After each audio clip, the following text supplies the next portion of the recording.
into the high school football preview show. It is Black Friday football. It's the state semifinals. Happy Thanksgiving, everyone. Along with Jakob Hankins and Spencer Hutchinson, I'm James Collier. Happy to have you along with us here on Cool TV. Guys, it's one of those times of the year when you talk about playing football on Black Friday. And I don't care what has happened one way or the other. If you're one of those Final Four teams standing at the end of the year, it's been a successful year. Yeah, it has, and it's the usual suspects. It's almost like they're a little spoiled at this point. I watched your show with Coach Sammons earlier, and he said the seniors now don't know any different, and that's a great thing. There's nothing wrong with that, but it just seems like that this day or Black Friday is always the coldest day until the first of the year. I'm not sure why that is, and I think the kickoff temperature at Raceland on Friday will be below freezing. Yeah, it's going to be down in the 20s Friday night. No precipitation, unfortunately. No snow to speak of. Really upset about that. I was holding out for some snow, but or lightning. Yeah, I don't think we'll have any lightning this time, either around the way as well. Yeah. But Jacob, when you look at this round, this is one of those emotional rounds. Again, that ultimate goal that you circle on the calendar back in July, that is one step away. One team, they're going to take up jerseys at the end of the Friday night game. There's going to be one team that's cheering and really happy, and then the other one, like you said, is going to be taking up jerseys and hanging their heads, probably some tears shed because senior seasons are over. But this is a fun football. This is when football season really starts. So I'm excited for all these games and see who comes out on top. To play off of the great Ric Flair, to be the man, you got to beat the man. Well, to kind of play on that, to be somebody, you got to beat somebody. And when you get into this round, Spencer, you usually have your top four teams left in the classification. And I think when we look at them here in just a little bit, we're going to pretty much across the board believe those final four teams that's standing in each classification, probably the ones that we expected to be there. Yeah, and you know how outspoken we are about the RPI and how it was flawed. But I think, for the first time, maybe since it's been implicated, this is the top four teams. And it didn't really matter particular order. But I think, and I think Coach Sammons said they've hosted 4 semi-state championship games in the past. Yeah. Now, I'm not real familiar with the 4. I know a couple of them, even if they were to win, they would have been big dogs going to Kroger. I feel like this one feels different. I'd hesitate to go as far as this is a state championship.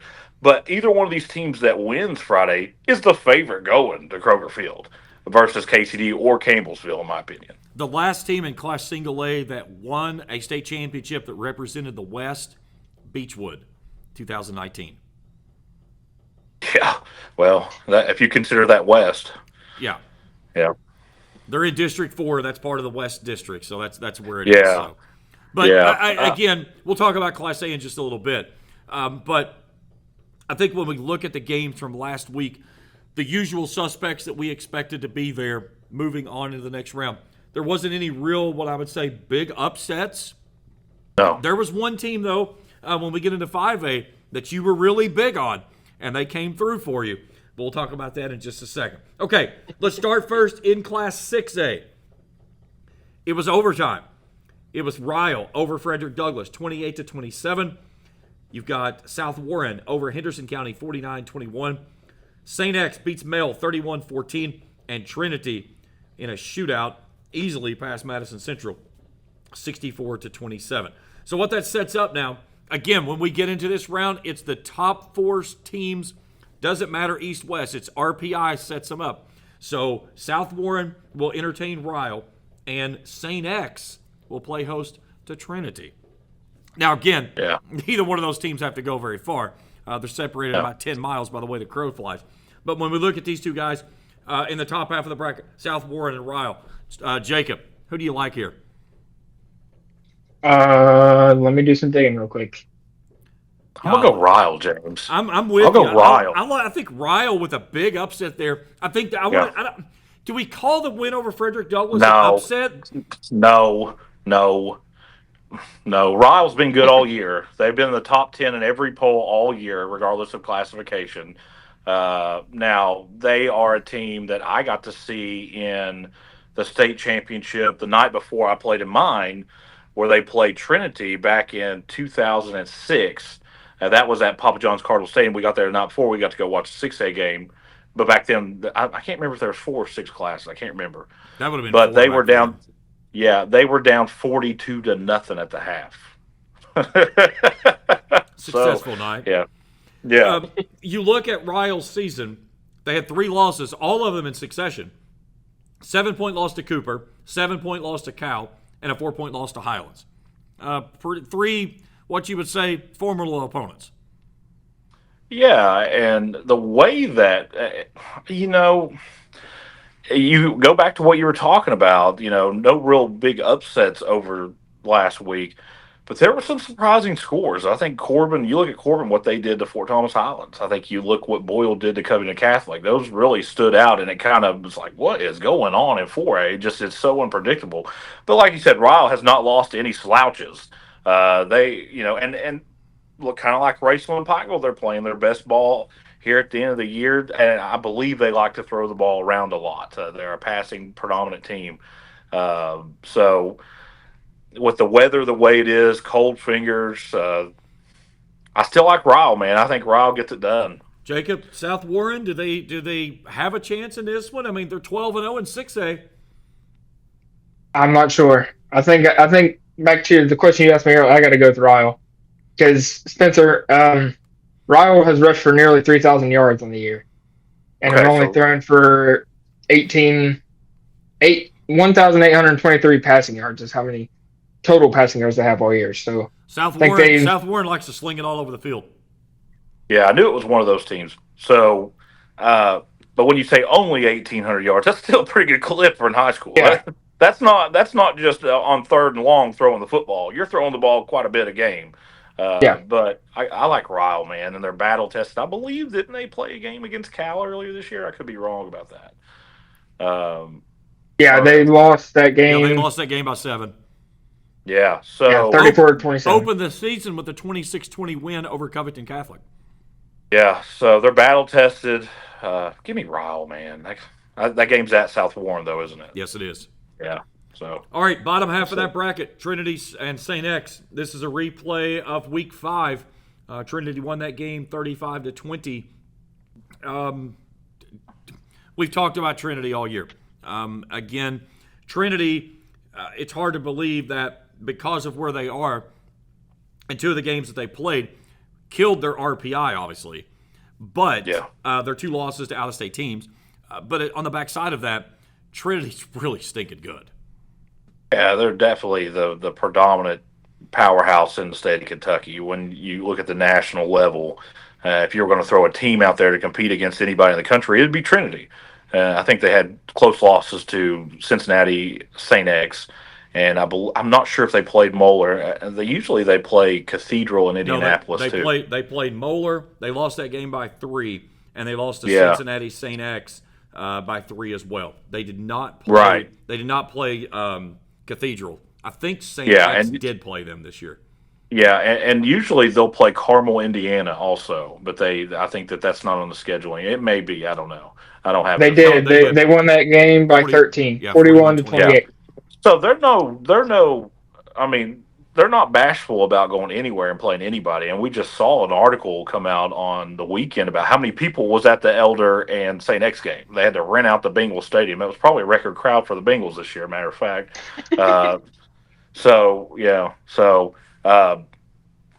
Give me Trinity, man. I think it's worse than 14 this time. I like Trinity in this one as well. I'm right there with you. All right, let's go to 5A. We've got Pulaski County and Atherton at Pulaski County. Pulaski County over West Jessamine 49-14. Atherton over Bowling Green 49-21. Owensboro hammers Fairdale 41-7. And Woodford County wins again over Scott County 45-31. Upper half of the bracket, Pulaski County, Atherton. Spencer, you were big on Atherton last week. I'm still on it. I'm still on the bandwagon. Give me Atherton. Pulaski.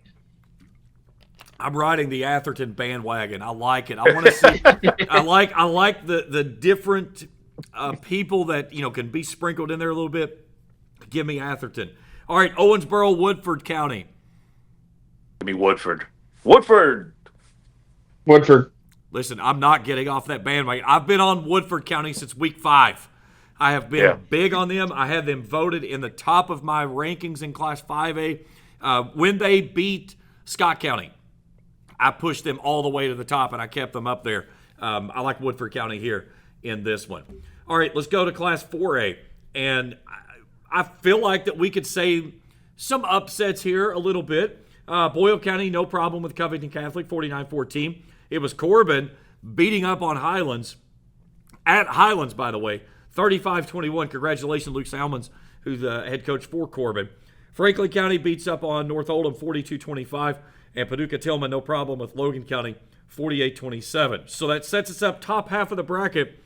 Boyle County Corbin at Boyle County, the Rebels bringing in the Red Hounds, I believe, for Corbin. Jacob, It is. what do you like on this one? I'm gonna have to go Corbin. Spencer? A couple years ago, I had to go to Bell County with East Carter, and you have to drive right through Corbin to get to Log Mountain.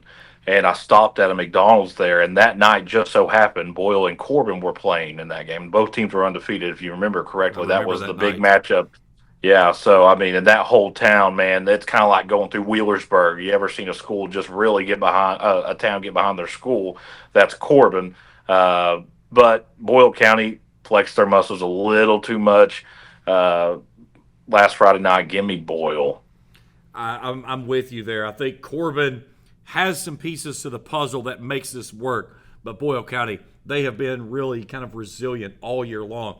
That was unbelievable. Their lone loss on the year, a 10-point loss to Lex Cass. in week That's 3. crazy. Yeah. I'm nothing against Lex Cass, but I mean, my goodness. And they own a 14-3 win over St. X. Yeah.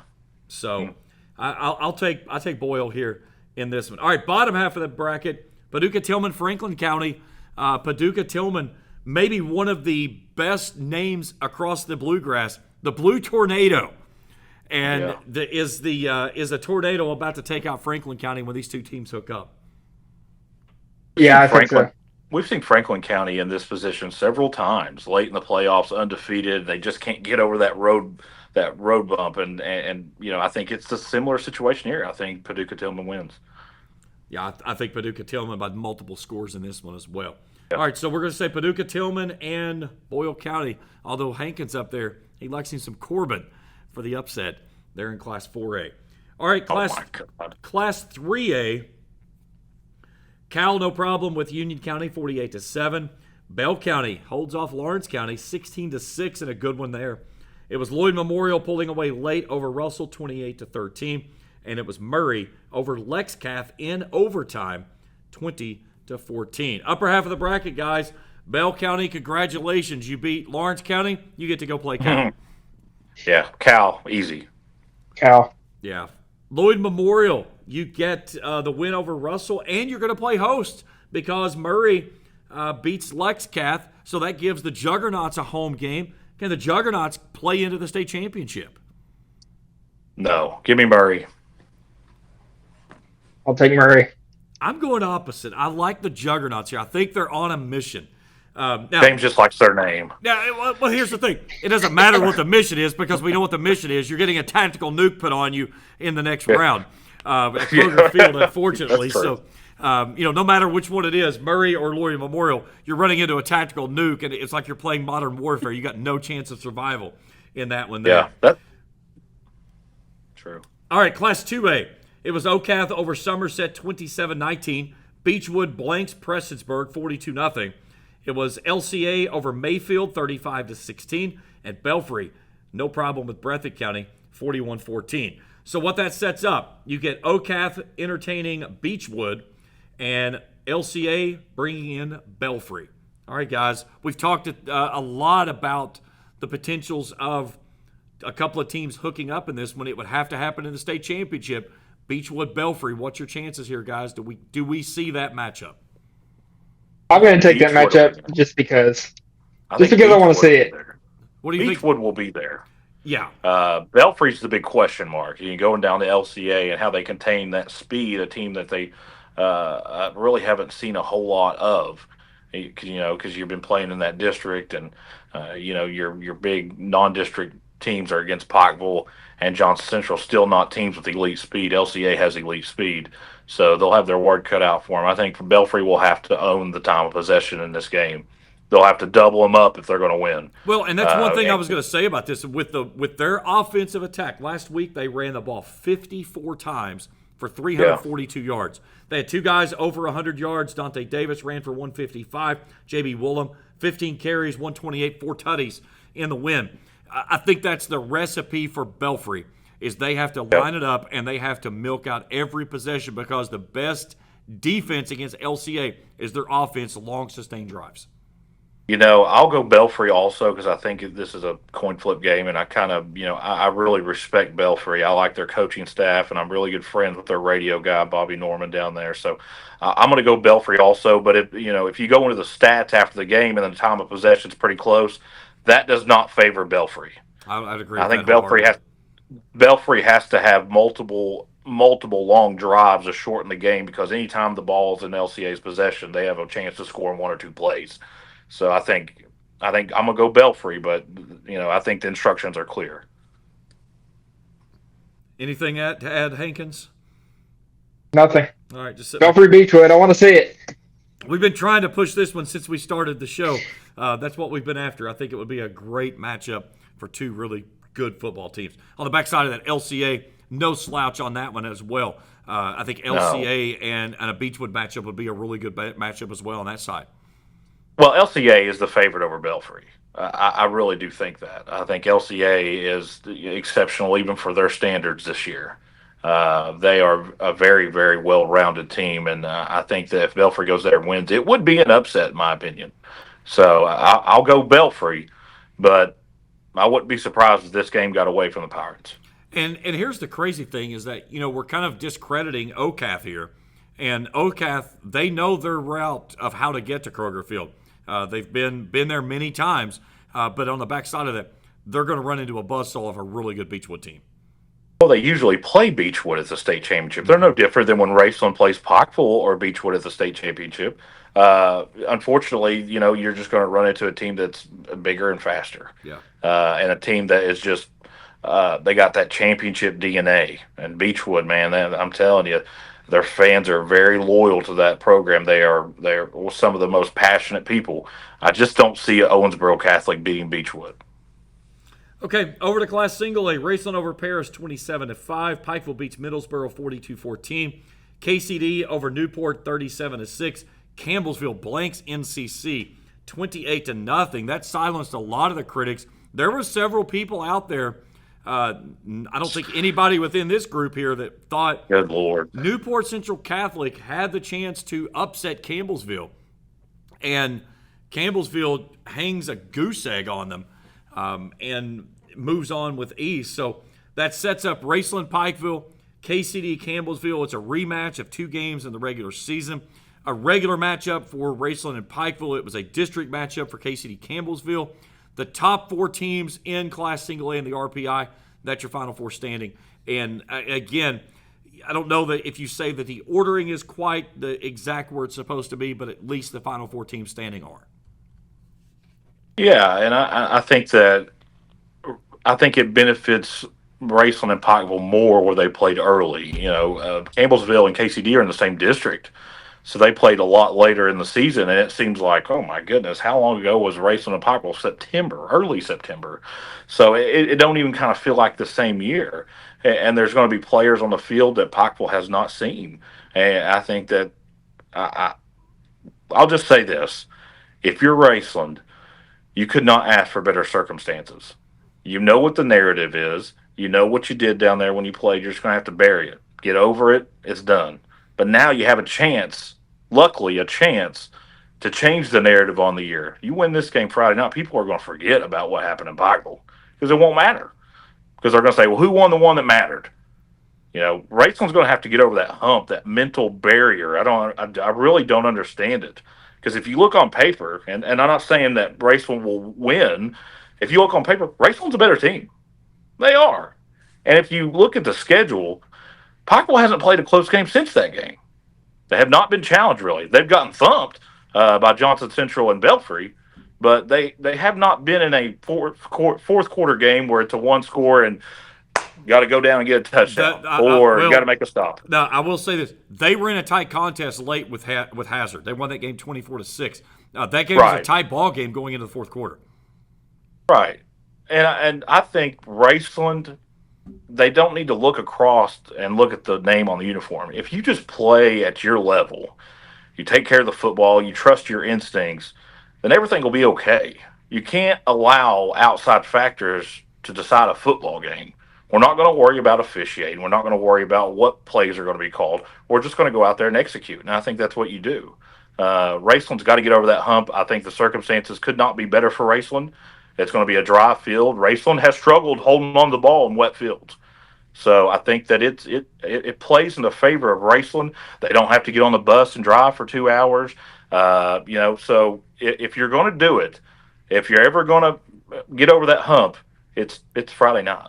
Jacob, you were with me Wednesday night when we did the show with Coach Salmons, and one of the things that he talked about, he said it's an event that you have to leave. Speaking of that game back in week number 3, you have to leave the event. It's happened. It's time to move on. And there's not a lot that you look at when you go back to that game except for there was a score, there was an outcome. There's been a lot of things happen between now and September 5th. Yeah, there were a lot of things that happened in that game that, like, the 2 consecutive onside kicks, we were talking on the ride home, that was 1 in a million because we were curious on how that played out. It's very rare that you see teams do that, so that game's passed. It happened, so what? Flush it, new seasons. Same thing goes for last week when he said score starts 0-0. So new game, flush it, and do your job. You know, I talked with Coach Chris McNamee, the head coach at Pikeville, earlier this week, and we talked after that game with the Pikeville win, and I asked him about it. I said, what was the message that you told to your team? And he said, you know, when they went into the locker room, he felt like the seniors really kind of seized control, got everybody up and said, hey, guys, we got to take this one play at a time. But he said the message to the team after was, we could have been on the other side of this. Remember that, and remember how Raceland feels right now because you guys could have been right there. So they reflected on that moment, but at the same time, when I talked to him this week, he said the same thing. There's been a lot of things that have changed between now and then, and it's a whole different scenario when they lock horns tomorrow night. Yeah, and if you're Raceland, you got to remember how you felt after that game. You got to remember how miserable it was going and singing the Raceland fight song after that game. You got to remember how bad the officiating was. You got to remember the ride home when we had to drive through the hurricane. You've got to remember these things, and I know that Coach Salmons says, you know, we can bury him, but at the same time, you've got to learn a little bit from that. You've got to take those experiences that you learned that night and turn it into a positive. So Raceland's going to have to they're just going to have to play their own game, man. There's some things I could say, but I can't say on here. So, I think that I truly do think this, Raceland plays against themselves. When you are the best team, you set your own standards, not the other team. So, but if you're going by keys of the game, if you go to the stats after the game and you see that Pikeville's gotten 2 or 3 of those onside kicks, forget it. They won. You can't let them have that. Not the ball at midfield. Or you go in and Raceland's got 3 turnovers at half. Well, you know what's going to happen. I think that Raceland, the key here is not to give, and I'm not saying a turnover dictates the game, because I really don't think it is, because I think both defenses are good enough to come out and make a stand. But there's going to be a critical turnover in this game, late in the game, when it's tight. And it's going to dictate the game. I really do think that. I don't think that. You just got to remember how you felt when you left that field, and that couldn't be any worse. And remember how Pikeville sideline acted, how their fans acted after the game. No, rightfully so. They were ecstatic, and they just came back from crazy. I would have been too, but when you're on the other side of that, it feels a lot different. Jake, you were down at Pikeville last week. It was a phenomenal outing for Jaden Justice. He rushes for over 200 yards, 5 touchdowns. It was only the 3rd time this season he's rushed for over 100 yards. The other two, Pike was against Painesville and Hazard in district matchups. But he's a dynamic running back that if you give him a slither of a space to get free, he can run away from you. Yeah, it seemed like every time he touched the ball, he was going 15, 20 yards, and guys were just bouncing off of him. He was running people over, giving people stiff arms. It was just he just ran hard that game, and it showed because he carried the ball nearly 30 times for a little over 200 yards and scored 5 times. So, it helps when he has a bowling ball in front of him with Jeremiah Anderson, 44. I mean, that cat is phenomenal, and he runs to hit somebody to open up a hole. Yeah, Pikeville's they're not afraid to lay a good licking on you. Like you said earlier, how good of a coach and just a really good guy, Coach McNamee. Yeah, is 100%. Just a very, very act. Class act guy. I mean, I've always had positive experience with Coach Mack and his staff, and you will never hear me say anything negative about Pikeville. They run a great program down there. They have great facilities.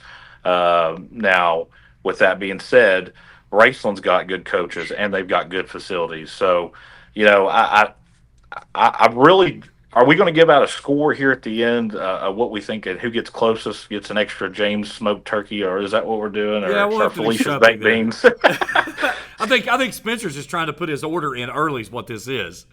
Yeah, I got a score in mind. Do you guys have a score in mind? Yeah, we'll get to a score here in just a second.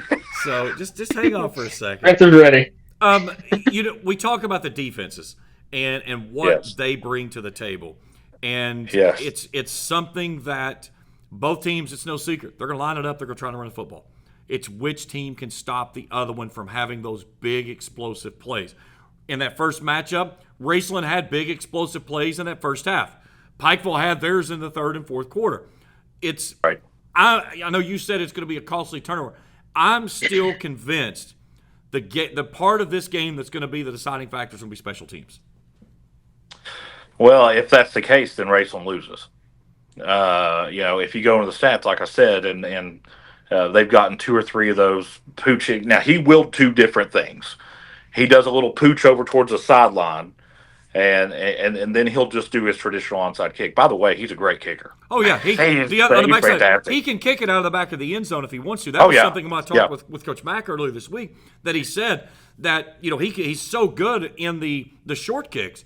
But here lately, there's no better part. Kick it out of the back of the end zone and make a team have to drive 80 yards. Yeah, but it's almost like a double-edged sword. Do you take that chance early of onside kicking and potentially Raceland get the ball at midfield or at their own 40? And, Jake Waller has been excellent at punting this year. So even if Raceland goes 4 plays and has to kick it away, all of a sudden, barring a shanked kick, you're starting inside your own 20. So I think that I don't think that they'll show their cards early because they won't have to. I think that if Pikeville goes down early, then and they get a score to tie it up, that's when you're in the danger zone. I think after any Pikeville score is danger zone, especially if it's a score that puts them in the lead. Yes, you saw that last week when they played Middlesboro. They scored their first touchdown and. The next kick, they did the little pooch kick, got it, and then the ensuing kickoff, they did it again. And then just like that, it was 14-21-0. It was just quick.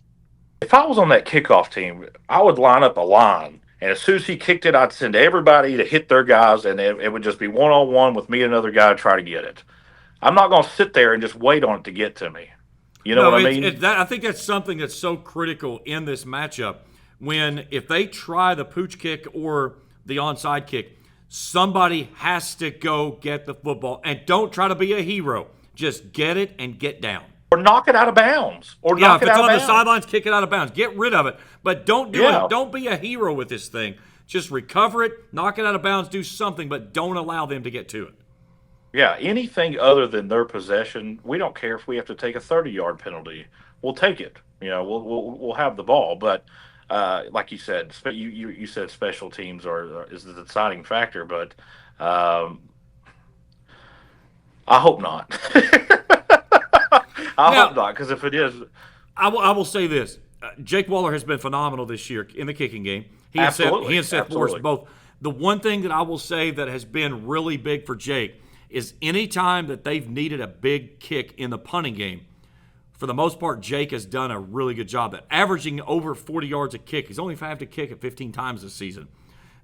He had one last week that he kind of mishit, and that was in a rainstorm, and they made him re-kick it, and that was probably the dumbest thing I thought him to do all night was make him re-kick it, and it just allowed him to boom another one, and it turned out in favor of Riesland.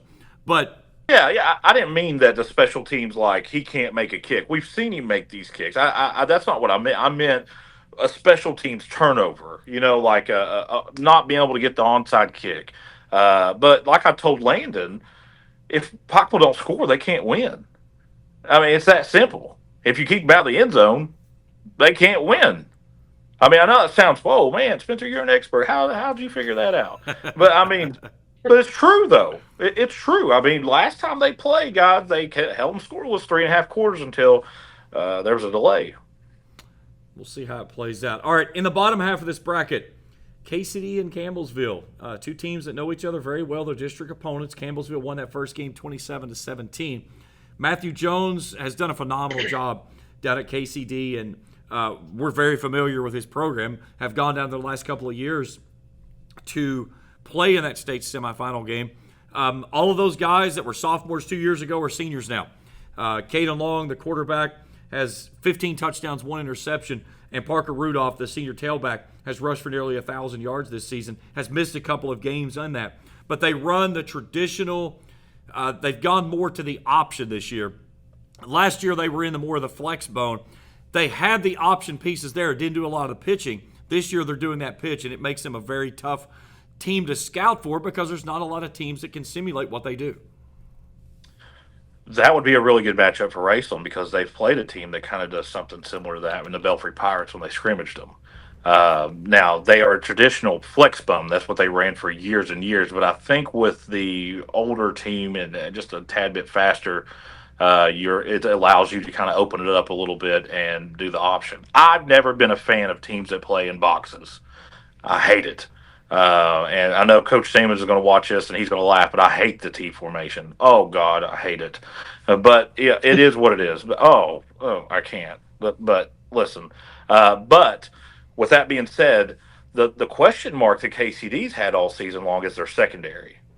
Campbellsville's a team that loves to spread you out and really stretch your defense out. I think that's the factor in this game.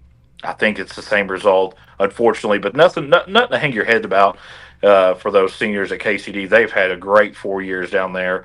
I think Campbellsville gets them, though. Jacob, one thing with KCD, the way they're structured, they're not a team that's built to play from behind. And I think that's something Campbellsville can jump out to an early 14-point lead. It really makes things tough on KCD, and we saw this the last couple of years when they've played Raceland. When Raceland's taken early leads, it makes it difficult because of the way they're structured to play offensively.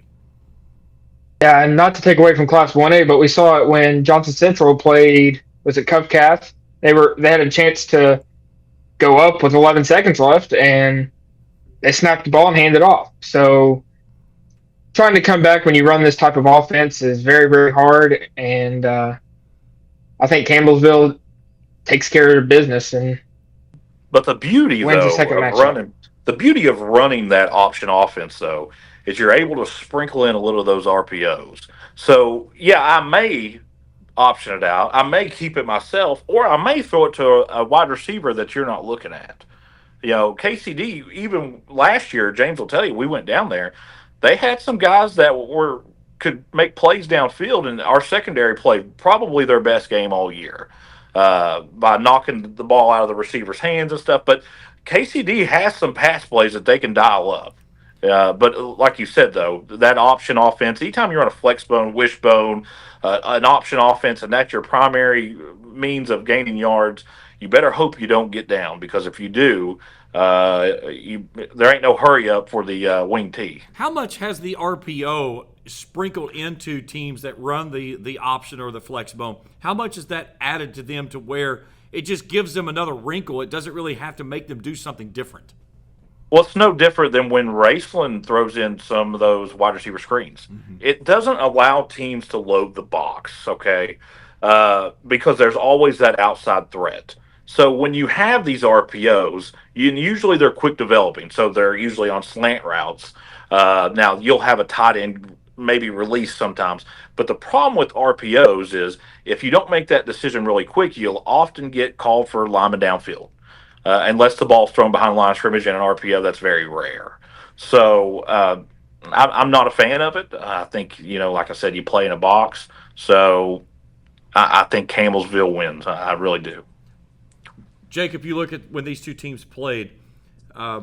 Case Eastridge, from Campbellsville threw for 169. He rushed for 72. He's combined for nearly 2,700 yards this year. He's the team's leading rusher. And when you have a guy like that, to where he's so dynamic with his feet, he can beat you both ways. Defensively, it forces you to account for him. It's not 11 on 10. It's now 11 on 11.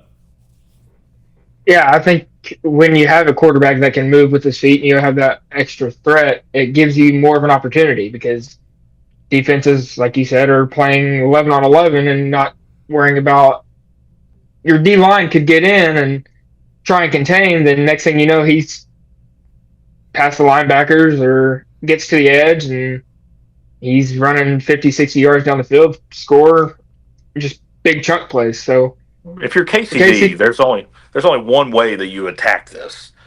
You load the box, you put your corners on islands. That's the only way. That's what you have to do. I know that that's not ideal, but it kind of takes away, unless you just get smoked on the edges, it kind of takes away him running the ball. So you've got all these guys in the box, and that's kind of what Sayre did to Raceland last year. They said, okay, you're not going to run on us, so try to throw on us. We're going to put man on the edges, and now try to run into sometimes even a 10-man box. And I think that's what KCD has to do defensively. I think that's their only shot. Because if you play your base defense, Campbellville's going to beat you. They just will. They're too dynamic. They've got too many playmakers on the edges, and their quarterback he can run it, he can throw it. So I think you just really have to pack in the box, put an 8 or 9 right there, put your corners on islands, maybe even play cover 0. So that's a really bad matchup for KCD, honestly. Offensively, they snapped the ball 45 times in that 27-17 loss. KCD ran the football 38 times for 198. I believe the Rudolph kid, I think he got hurt in this game. He did come back, but he only rushed for 44 yards on 13 carries. That tells you a lot about what they were doing defensively, they being Campbellsville, to keep – they had guys that rushed the ball several carries, but nobody rushed the ball for over 47 yards of all of their carries combined. So that kind of tells you the type of offense that KCD was executing, trying to hit that big play. It never came. And again, they're playing from behind the whole time and kind of puts them in a box to where they're stuffed to where they can't do anything about it. No, and that's exactly what Campbellsville did, probably exactly what I just described KCD needs to do. They probably loaded the box and say, okay, now run your option.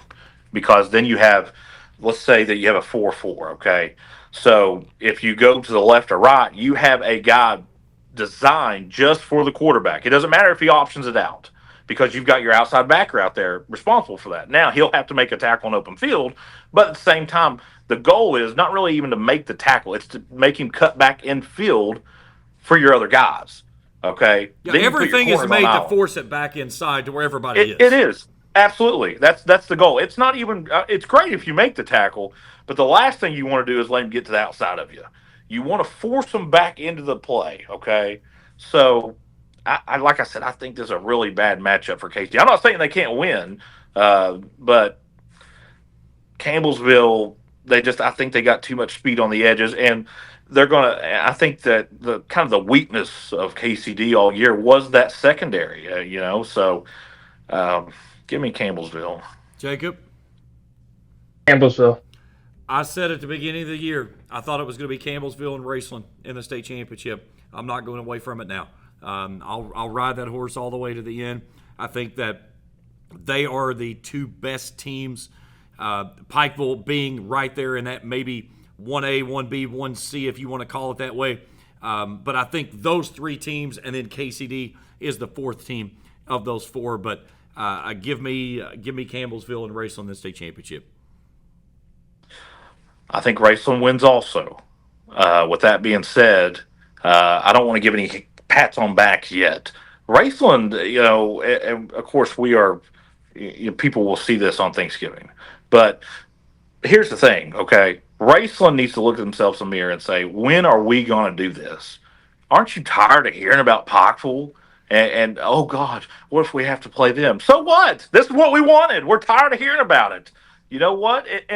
You get redemption. How many times do you get a shot at redemption on your own field, and winner goes to the state championship? You have a chance to change the narrative here. You can't let outside sources. You can't let me, James, or Jacob let us get in your head or anything like that. You just got to go out there and take care of business. I think Raceland plays against themselves. I think they execute Friday night. I think they get it real close. I'll go 21-10 Raceland. There's your score. Jacob, the big thing that we talked about the last time these two teams met at Raceland in this round, a goalpost came down. Luke Leemaster kicked the Rams into their first ever state championship back in 2017. This game has a lot of that element, that feel about it. And it's like Spencer said, at some point, you got to make that next step forward. And what a better year to do it than your 100th anniversary. Yeah, I mean, both teams are in their 100th year, so it's kind of crazy for that. So a lot on the line for both teams, but I think Raceland pulls away, and I think we'll see, like you said, Raceland Campbellsville. You know, the interesting thing about Pikeville, talking about that, they are both celebrating the 100th anniversary. Pikeville started in 1925. They did not have a season in 26.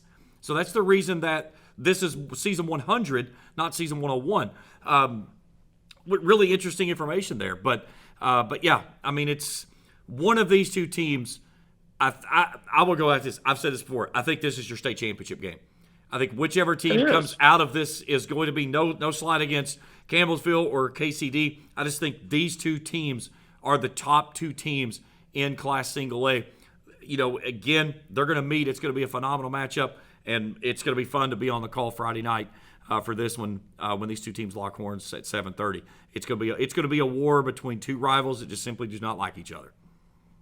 No, but they respect each other. There's, Yes. like I said, you'll never hear me speak ill of Pikeville or their fans or their players. Coach Mack and his staff. I mean, probably the nicest people I've ever met. And back when I was full time running Eastern Kentucky Athletics, I spent a lot of time down there, and they're just some very, very high character, just great people. Some of the best people you could ever meet. So, like I said, we will never, ever speak ill of Coach Mack and his team because they're just phenomenal people. But with that being said, I think that the bus ride home Friday night is going to be a long one. I think Raceland comes out and I think they pound them to dust. Now, we'll probably we'll go back and look at it. Now, if I get the score right, does that mean I get a full smoked turkey? Is that what that means? Listen, you've already had turkey once for my house already today. So you're going to get your turkey, your baked beans. You know, we'll give you something special if you do hit the score right on the money. Right. But that's the thing about Thanksgiving, though, man. Everybody eats so early. At night, nothing's open. You get hungry, and unless you cook, you ain't got nothing. Well, I've learned my lesson. There's a lot of cooking went on at my house today. So 3 turkeys I made today. So all of those in the smoker, by the way, and that's one of those is getting ready to come off after this show finishes up. So I'll have fresh turkey for extra leftovers. That's one of the things I've learned. Yes, spoiled. Yes. Spoiled. I love my turkey, man. So, all right, guys, that's going to wrap us up this week. It's going to be a fun week. We've got next week. We'll do the state championship round. We'll break everything down with the teams that are playing for state titles and make our full picks next week. But guys, happy Thanksgiving. It's been a lot of fun, and we'll talk to you next week. Thank you. Hey, don't forget, like that channel, hit that subscribe button if you haven't done so. We're almost to 7,000 subscribers. We'd love to push that over that mark before we end up at the regular season. But hit that subscribe button. Give us a thumbs up if you see something like it. That bell will alert you each time we put something out there. For Jakob Hankins, Spencer Hutchinson, I'm James Collier. Thanks for tuning in. We'll talk to you next week right here on the High School Football Playoff Show. Championship week next week. We play Black Friday football tomorrow night. You can catch it all coming up right after this here on the Total Media Sports Network.